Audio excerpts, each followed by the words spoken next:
बिस्मिल्लाहिर्रहमानिर्रहीम अस्सलाम वालेकुम। बेटे अभी हम स्टार्ट कर रहे हैं third exercise chapter number 7 class 5। इसमें हमने क्वाड्रिलेटरल्स के बारे में पढ़ना है। तो सबसे पहले हमें इनकी डेफिनेशंस दी गई हैं। आपने ध्यान से इन डेफिनेशंस को याद रखना है और इनमें ख़ास तौर पे इनकी जो करैक्टरिस्टिक्स हैं उनको याद रखना है, क्योंकि जो एक्सरसाइज में क्वेश्चन हैं उसमें पूछा गया है कि आप कोई सी भी 2 करैक्टरिस्टिक्स लिखें हर एक क्वाड्रिलेटरल की या जो शेप दी गई होगी एक्सरसाइज में। तो इसलिए जो भी डेफिनेशंस हैं आपने इसको अच्छे तरीके से याद करना है मेरा बेटा। क्वाड्रिलेटरल की टाइप्स में सबसे पहली क्वाड्रिलेटरल होती है स्क्वायर। ठीक है, quadrilateral having 4 equal sides and 4 right angles is called square. ठीक है, उसको स्क्वायर कहते हैं। ऐसी क्वाड्रिलेटरल का मतलब 4 कोनों वाली शक्ल, ठीक है, जिसमें 4 इक्वल साइड्स हों, यानी जो साइड्स हैं उसकी चारों की चारों वो भी इक्वल होनी चाहिए और उसके जो एंगल्स हैं वो राइट होने चाहिए।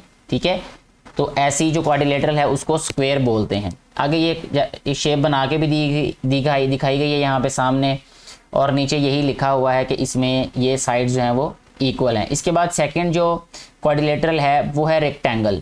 Quadrilateral having 2 pairs of parallel sides equal in length, यानी 2 जो पैरेलल साइड्स हैं वो लेंथ में इक्वल होती हैं। जैसे ये 5 है तो नीचे वाले भी 5 होगी। ठीक है, और जितनी लेंथ इसकी होगी उतनी ही लेंथ इसकी ऑपोजिट, यानी फेसिंग साइड्स जो हैं वो इक्वल इन लेंथ होती हैं। In rectangle all the angles are 90। इसमें भी एंगल्स जो हैं वो 90 होते हैं। स्क्वायर में भी एंगल 90 के होते हैं और रेक्टेंगल में भी। दोनों में फ़र्क ये है कि स्क्वायर में चारों साइड्स इक्वल होती लेंथ में और रेक्टेंगल में फेसिंग साइड्स जो हैं वो लेंथ में इक्वल होती। फेसिंग मीन कि जो यहाँ है उसके सामने वाली इक्वल होंगी और जो इधर है वो उसके सामने वाली इक्वल होंगी। ठीक है, इसके बाद जो नेक्स्ट हमारे पास क्वाड्रिलेटरल है उसका नाम है पैरेललोग्राम। ठीक है जी, पैरेललोग्राम की पिक्चर आप लोग देख रहे होंगे, यहाँ आपको स्क्रीन पे नजर आ रही होगी। अ quadrilateral having 2 pairs of parallel sides, इसमें भी जो साइड्स हैं वो पैरेलल होती हैं, यानी पेयर फॉर्म में, यानी जो इधर है वो इसके सामने वाले के इक्वल होगी और जो इधर जैसे रेक्टेंगल में हमने पढ़ा। ठीक है, फेसिंग साइड्स जो हैं वो लेंथ में इक्वल होंगी, ऑपोजिट एंगल्स आर इक्वल, और इनके ऑपोजिट एंगल जो हैं वो इक्वल होते हैं। ठीक है, कॉल्ड अ पैरेललोग्राम। जैसे यहाँ पे ये 65 है और 65 के बिल्कुल ऑपोजिट जो एंगल है वो 65 होगा, और 115 है तो इसके ऑपोजिट 115 होगा। इस तरह से जो हमारे पास शेप होगी या क्वाड्रिलेटरल होगी उसको हम पैरेललोग्राम बोलते हैं। इसके बाद नेक्स्ट है रोम्बस। अ quadrilateral having all sides equal, इसमें सारी की सारी साइड्स इक्वल होती हैं जैसे स्क्वायर में होती हैं, एंड पैरेलल, और पैरेलल भी होती हैं। इस कॉल्ड अ रोम्बस, इसको क्या कहते हैं? रोम्बस कहते हैं। In rhombus opposite angles are equal but not right. ठीक है, क्योंकि स्क्वायर में राइट होता है और रोम्बस में राइट नहीं होती। ठीक है, यानी जो एंगल्स होते हैं वो राइट नहीं होते। यही फ़र्क है स्क्वायर में और रोम्बस में। देखें, बट नॉट राइट एंगल्स, जैसा कि यहाँ पे दिखाया गया, ये 80 है, ये 100 है, ये 100 है, ये 80 है, लेकिन ये इसकी सारी की सारी साइड्स जो हैं वो लेंथ में इक्वल हैं बेटे। ठीक हो गया जी। इसके बाद नेक्स्ट जो हमारे पास क्वाड्रिलेटरल है उसको कहते हैं ट्रेफिजियम। ट्रेफिजियम की डेफिनेशन कुछ इस तरह से है कि अ quadrilateral having only 1 pair of parallel sides. ठीक है, उसमें सिर्फ 1 पेयर जो है वो पैरेलल साइड्स का होता है, यानी ये वाली साइड इसके पैरेलल होती है। ठीक है, ये लेंथ में इक्वल नहीं है। इस साइन का मतलब ये ना समझिएगा कि ये लेंथ में इक्वल है, तो ये पैरेलल है। मतलब पैरेलल का मतलब ये होता है कि ये इनको जितना मर्जी हम बढ़ा लें एक दूसरे को क्रॉस नहीं करेंगी, एक दूसरे को कट नहीं करेंगी। इस कॉल्ड अ ट्रेफिजियम। इसके बाद है काइट। काइट की डेफिनेशन कुछ इस तरह से है कि अ quadrilateral having 2 equal pair of adjacent sides. अच्छा, इसमें 2 पेयर्स साइड्स की क्या होंगी? सेम होंगी, यानी इक्वल होंगी, और वो एडजेसेंट भी होगी। जैसे ये साइड है तो इसके बिल्कुल एडजेसेंट जो साइड होगी ये वाली, ये इक्वल इन लेंथ होंगी। इस तरह ये जो साइड है ये और ये दोनों लेंथ में इक्वल हैं और एडजेसेंट भी हैं। ठीक है, इसको काइट कहते हैं। अब इसके बाद हमें बताया गया है कि कैसे हम स्क्वायर और रेक्टेंगल को कंस्ट्रक्ट कर सकते हैं। ठीक है, प्रैक्टिकल ज्योमेट्री जिसे हम बोलते हैं, ये वो वाला पार्ट है इसका। Construction of a square, square को कैसे कंस्ट्रक्ट करना है? कहते हैं construct a square ABCD whose length of a side is 3.8। हमें पता है कि स्क्वायर की चारों साइड एक ही लेंथ की होती हैं, तो 3.8 है तो बाकी सारी भी 3.8 होंगी। तो सबसे पहला काम ये करना है कि draw a line segment AB 3.8, यानी बेस लाइन ले लेनी है हमने 3.8 centimetre. By using a protractor draw right angles eight A and B। इस और इस पॉइंट दोनों पे हमने क्या कर लेना है? राइट एंगल्स ड्रा कर लेने हैं। ठीक है, उसके बाद क्या करना है? Mark point D and C such that AD is equal to BC which is equal to 3.8, यानी जितना बेस की लेंथ है उतनी ही फिर लेंथ की हमने 2 पॉइंट्स लगा लेने हैं। ठीक है, जो हमने एंगल्स ड्रा किए हैं उनके हमने उनको हमने 3.8 सेंटीमीटर पे मार्क कर लेना है। उसके बाद क्या करना है, हमने ज्वाइन सी टू डी, सी को डी से मिला देना, यानी ये जो सी पॉइंट है इसको डी से मिला देना, तो हमारे पास क्या बन जाएगा, स्क्वायर बन जाएगी। इसी तरह रेक्टेंगल को हमने जब ड्रा करना है तो उसका भी बहुत आसान तरीका है, इसमें हमारे पास 2 साइड्स होंगी, ठीक है। Construct rectangle whose length is 5 centimetre and width is 2 centimetre. Length बड़ी होती है इसलिए हम इसको बेस लाइन बनाएंगे, 5 सेंटीमीटर बेस लाइन ली, दोनों साइड पे एंगल 90 के ड्रा किए, ठीक है। और उसके बाद फिर क्या करना है, 2 सेंटीमीटर जो वो एंगल हमने ड्रा किए थे 90 के, उनको 2 सेंटीमीटर तक मार्क कर लेना है, और फिर उन दोनों पॉइंट्स को आपस में मिला लेना, वो क्या बन जाएगी, हमारे पास रेक्टेंगल बन जाएगी, ठीक है बेटा जी। अब नीचे लिखा है, कहता है try it, is every square a rectangle, क्या जो हर एक स्क्वायर होती है वो रेक्टेंगल होती है, क्या हर रेक्टेंगल स्क्वायर होती है, ठीक है। हर एक शेप डिफरेंट होती है, जैसे हमने डेफिनेशन में पढ़ा, हर एक की अपनी अपनी कैरेक्टरिस्टिक्स हैं, तो हम ये नहीं कह सकते कि जो स्क्वायर है वो रेक्टेंगल भी होती है, ठीक है। अच्छा, क्योंकि उसकी प्रॉपर्टीज और हैं, उसकी प्रॉपर्टीज और हैं। जैसा कि नीचे भी एक क्वेश्चन हमें एक्सरसाइज में दिया गया है, ये क्वेश्चन अब हम सॉल्व करेंगे एक्सरसाइज में से ही। ये एक्सरसाइज 3 है बेटे। तो इसमें पहला क्वेश्चन हमें दिया गया है कि label the following quadrilaterals and describe at least 2 properties of each in terms of sides and angles. इनकी 2 प्रॉपर्टीज लिखनी है, तो एक की मैंने यहाँ पे राइट कर दी है स्क्वायर की, और ये मैंने भी जो पीछे थ्योरी हमने पढ़ी है, अभी डेफिनेशंस पढ़ी है, वहीं से देख के लिखी यहाँ पे कि इसको स्क्वायर कहते हैं और इसकी सारी साइड्स जो हैं वो लेंथ में इक्वल होती हैं और इसके एंगल्स क्या होते हैं, राइट होते हैं, यानी 90 के एंगल होते हैं, ठीक है, सारे के सारे। इसके बाद ट्रेफिजियम है ये वाली शेप, इसकी 2 आप प्रॉपर्टीज लिख दें, 2 कैरेक्टरिस्टिक्स लिख दें वहीं से आप डेफिनेशन से। ये पैरेललोग्राम है, इसकी कैरेक्टरिस्टिक्स लिख दें। ये रोम्बस है, रोम्बस के बाद ये रेक्टेंगल है और ये काइट है, और कैरेक्टरिस्टिक्स इनकी ऑलरेडी हम डेफिनेशन में पढ़ चुके हैं, वहीं से आप यहाँ पे राइट कर सकते हैं, वहाँ से आप याद करें और यहाँ पे फिर आप राइट करेंगे, ठीक है बेटे। इसके बाद नेक्स्ट क्वेश्चन नंबर 2 और 3 क्वेश्चन है, इसमें हमने ड्रा करने हैं बेटा जी स्क्वायर और रेक्टेंगल। तो अभी हम इनको ड्रा कर लेते हैं। क्वेश्चन नंबर 2 में देखिए हमारे पास 2, 4, 6, 8 पार्ट्स हैं, ठीक है। इनमें से कोई से भी हम 2 पार्ट्स सॉल्व कर लें या 1 भी कर लें, तब भी मुझे उम्मीद है कि आप लोगों को समझ आ जाएगी। मैं कोशिश करूंगा कि वो वाले क्वेश्चन सॉल्व करूँ जिसमें लेंथ थोड़ी सी ज़्यादा बड़ी है, क्योंकि यहाँ पे आपको ज़रा बेहतर नज़र आएगा। फिर एक तो सी वाला कर लेते हैं, यहाँ 7.2 है, और एक कर लेते हैं जी ये 6.3 वाला, ठीक है। ये दोनों हम लोग क्या कर लेते हैं, स्क्वेयर्स ड्रा कर लेते हैं।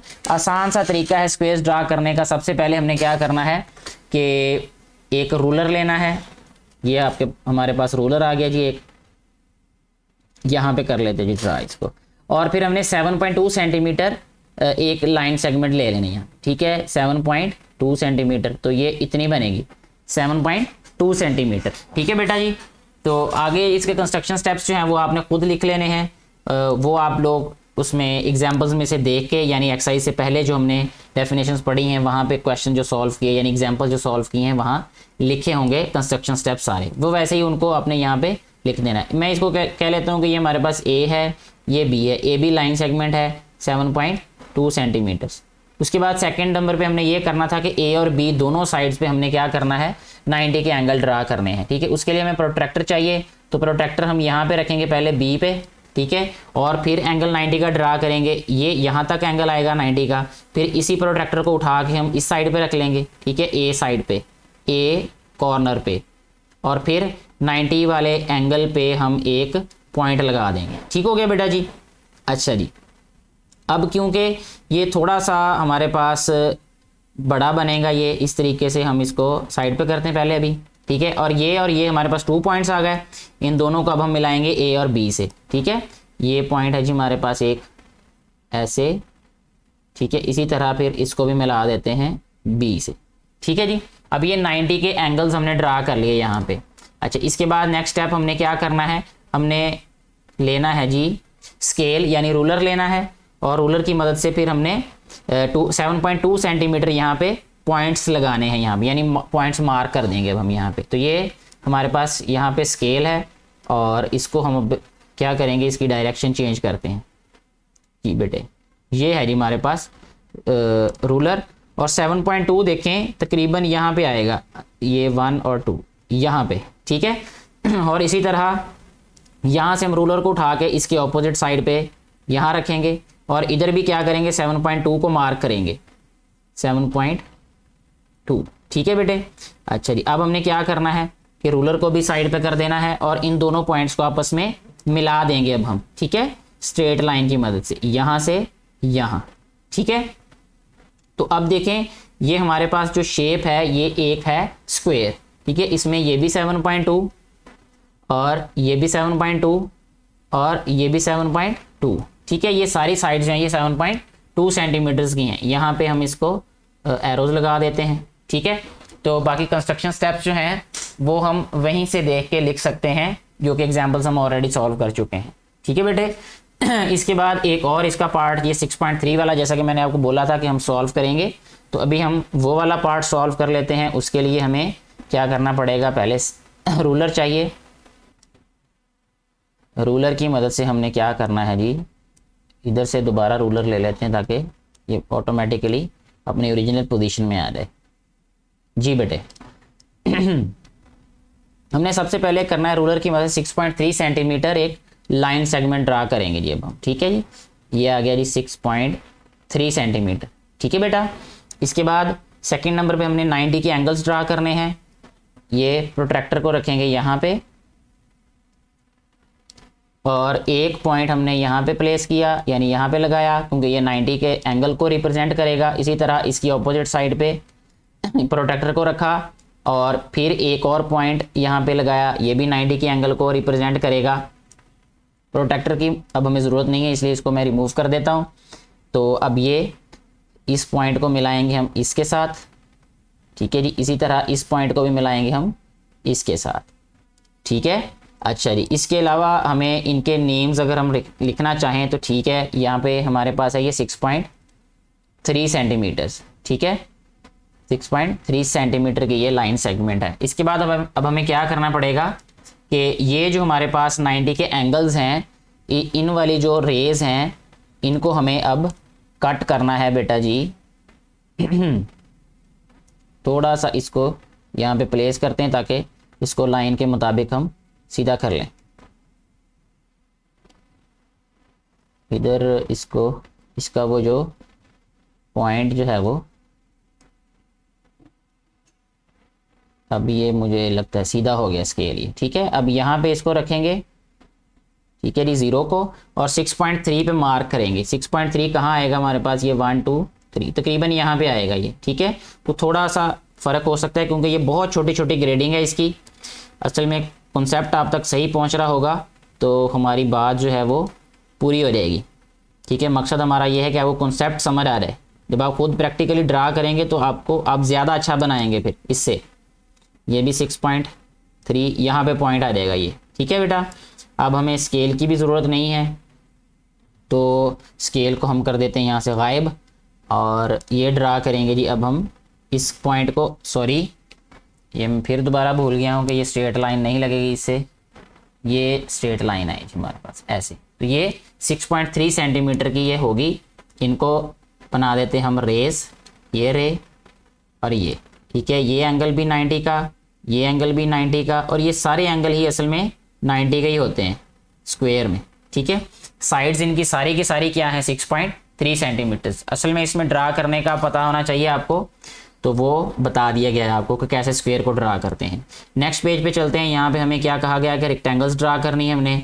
तो रेक्टेंगल्स में देखिए हमारे पास 6 क्वेश्चंस हैं ये। इसमें से कोई से भी 2 क्वेश्चंस हम सॉल्व कर लेते हैं। यहाँ पे देखें एक हम ले लेते हैं जी इसमें से 8.5 वाला, ये वाला, ठीक है। और दूसरा ले लेते हैं जी अब हम इसमें से ये वाला लेते हैं 9 सेंटीमीटर वाला। तो सबसे पहले डी वाला पार्ट सॉल्व कर लेंगे। इसमें 8.5 सेंटीमीटर हमने बेस लाइन ले लेनी है, ठीक है। यहाँ से ले लेते हैं जी हम 8.5 सेंटीमीटर इसकी बेस लाइन, यहाँ से स्टार्ट करते हैं और 8.5 यहाँ आ जाएगा ये, ठीक है बेटा। अच्छा, उसके बाद हमने क्या करना है, दोनों साइड पे एंगल ड्रा करने हैं। तो प्रोट्रैक्टर हमें चाहिए, ये प्रोट्रैक्टर है हमारे पास, इससे हमने दोनों साइड्स पे 90 के एंगल्स ड्रा करने हैं। तो वो आ जाएगा हमारे पास एक ये, ठीक है जी। दूसरे पॉइंट पे बनाएंगे अब हम 90 का एंगल इसी तरह, तो ये आ जाएगा हमारे पास इस तरह, ये भी 90 का, ठीक हो गया जी। अच्छा, अब हमने क्या करना है कि इन पॉइंट्स को मिला देना है इनसे, यानी बेस लाइन के कॉर्नर पॉइंट्स के साथ। तो उसके लिए अब हमें चाहिए ये वाली लाइंस, ठीक है जी। ये मिला दिया हमने इसके साथ और इसको भी इसके साथ, ठीक है। इससे अभी फ़िलहाल आप घबराएं ना कि ये फिर स्क्वायर टाइप बन रहा है, क्योंकि हमारे पास ये जो प्रोट्रैक्टर है, इसी के हिसाब से हमारे पास लाइंस ड्रा हो रही है ना, तो लेकिन हमने जब दूसरी लाइंस ड्रा करनी है तो ये ऑटोमेटिकली ये आपको रेक्टेंगल नज़र आ जाएगी, ठीक है। अच्छा जी, अब नेक्स्ट क्या करना है हमने, थोड़ा सा मैं यहाँ मेंशन कर देता हूँ मज़ीद आगे क्वेश्चन को बढ़ाने से पहले कि ये हमने इसकी बेस लाइन ली है 8.5 सेंटीमीटर्स, ठीक है बेटे। अच्छा, अब देखिए हमने ये जो हमारे पास एंगल के जो रेज़ हैं एंगल की, इसमें हमने 5 सेंटीमीटर का काट लगाना है, यानी 5 सेंटीमीटर पे इसको मार्क करना है। तो उसके लिए हम फिर क्या करेंगे, ये रूलर यूज़ करेंगे, इसका एंगल पहले ठीक करते हैं जी यहाँ पे, क्योंकि ये रूलर ज़रा थोड़ा सा बड़ा होता है तो इसका एंगल दोबारा से सही करना पड़ेगा हमें ऐसे, ठीक है। तो इसको रखते हैं जी अब 0 पे, ठीक है, और हमें 5 सेंटीमीटर पे मार्क करना है इसको जी बेटे। अब देखें 5 सेंटीमीटर किधर है, ये इस पॉइंट पे 5 सेंटीमीटर है, यहाँ पे ये आ जाएगा 5 सेंटीमीटर, ठीक है जी। इसके बाद इसकी ऑपोजिट साइड पे जाएंगे, ऑपोजिट साइड पे भी हम 5 सेंटीमीटर का मार्क यहाँ पे लगाएंगे, ये यानी 5 सेंटीमीटर पे एक मार्क लगा देंगे, ठीक हो गया। अच्छा, अब हमने क्या करना है, जैसे हमने स्क्वायर में इसके साथ सलूक किया था, इसमें भी यही सलूक करेंगे कि यहाँ जो पॉइंट है इसको इस वाले पॉइंट के साथ मिलाएंगे, ठीक है। अब देखें ऑटोमेटिकली आपको ये रेक्टेंगल लग रही होगी ये, ठीक है, क्योंकि ये भी हमारे पास 8.5 सेंटीमीटर, ठीक है, और ये 5 सेंटीमीटर और ये भी 5 सेंटीमीटर होगा। इसके कंस्ट्रक्शन स्टेप्स जो हैं वो आप एग्जाम्पल में से हेल्प लेकर लिख लीजिएगा, वो मुश्किल नहीं होंगे बिल्कुल भी। इसके बाद जो दूसरा इसका पार्ट है जो हमने सॉल्व करना है वो है 9 सेंटीमीटर। तो 9 सेंटीमीटर अभी हम सबसे पहले बेस लाइन लेंगे, इसको कर देते हैं इधर से ख़त्म, दोबारा से रूलर लेके आते हैं, 9 सेंटीमीटर बेस लाइन लेते हैं इसमें। तो यहाँ से आ जाएगी हमारे पास बेस लाइन इधर से 9 सेंटीमीटर। ये देखिए थोड़ा सा मैं फ़र्क इधर से रख रहा हूँ क्योंकि इधर 0 से थोड़ा सा पहले स्टार्ट हो गई थी लाइन, ठीक है। अब इसके बाद सेकंड नंबर पे हमने क्या करना है, दोनों कॉर्नर्स पे हमने 90 के एंगल ड्रा कर देने बेटा, ठीक है जी। ये इस पे हो जाएगा और इसी तरह इसके ऑपोजिट जो साइड है यहाँ पे भी हमने 90 का एंगल ड्रा कर देना, ठीक हो गया जी। यानी ये पॉइंट मैंने इसलिए सिर्फ लगाए हैं ताकि हम जो लाइंस पे ड्रा करें उस पर हमारे लिए आसानी हो जाए। अभी इसकी हमें ज़रूरत नहीं है, तो अब हम क्या कर रहे हैं जी, इनको मिला रहे हैं दोनों पॉइंट्स के साथ, ये देखें ऐसे, ठीक है। तो ये हमारे पास आ गए जी 90 के एंगल्स जो कि हमने दोनों पॉइंट्स पे ड्रा किए। अब हमें क्या चाहिए, अब हमें चाहिए लाइंस, ठीक है। ये स्केल अगर छोटा हो जाए तो अच्छी, बल्कि बिल्कुल हो गया ये तो छोटा। अच्छा बेटे, अब देखें ये जो स्केल है इसकी मदद से हमने क्या करना है, अब इनको किस पॉइंट पे इस पे मार्क करना है 5.2 पे। तो ये 5 है, 5.2 इससे ज़रा ऊपर थोड़ा सा यहाँ पे, ठीक है, ये 5.2 हो गया। बिल्कुल इसी तरह इसके ऑपोजिट जो हमारे पास साइड है यहाँ पे, यहाँ अब हमने 5.2 पे मार्क करना है। तो 5.2 कौन सा होगा यहाँ पे, 1 और 2 यहाँ पे, ठीक है। अब हमें स्केल की भी ज़रूरत नहीं है, स्केल को गायब करते हैं और इनको आपस में मिला देते हैं, ठीक है जी। ये मैं इसको शेप से या फिगर से बाहर नहीं लेके जा रहा, ये डॉट बेशक बाहर लगा है, लेकिन आप लोग जब इसके लिए डॉट लगाएंगे तो आप कोशिश करेंगे लाइन के ऊपर ही डॉट आए, ठीक है। अच्छा बेटे, अब देखें ये हमारे पास इसका बेस कितना था, 9 सेंटीमीटर, तो ये भी 9 सेंटीमीटर ही है, ठीक है। और ये कितना है, 5.2 सेंटीमीटर। तो इसके ऑपोजिट साइड भी क्या है, 5.2 सेंटीमीटर। तो इस तरह हमारी ये रेक्टेंगल भी कंप्लीट हो गई या कंस्ट्रक्ट हो गई है। इसके कंस्ट्रक्शन स्टेप्स जो हैं वो मैंने जैसा आपको बताया कि आप लोग एग्जाम्पल में जो हमने क्वेश्चंस देखे थे वहीं से आप कॉपी कर लीजिएगा, जस्ट वैल्यूज़ का डिफरेंस होगा, यानी लेंथ्स का डिफरेंस होगा, बाकी स्टेप्स वैसे ही राइट करने हैं। तो इसके साथ ही हमारी ये एक्सरसाइज भी कंप्लीट हो जाती है। मुझे उम्मीद है कि ये सारे कॉन्सेप्ट्स आपको क्लियर हो चुके होंगे। किसी भी तरह की कोई कन्फ्यूजन हो तो आप कमेंट बॉक्स में राइट कीजिएगा। वीडियो अच्छी लगी हो तो इसको ज़्यादा से ज़्यादा शेयर करें ताकि ज़्यादा से ज़्यादा बेटे और बेटियों तक ये वीडियोज़ पहुँच सकें और उनको भी इनसे फ़ायदा हो सके, जो कि इन वीडियोज़ को बनाने का बुनियादी मकसद है। Thank you very much.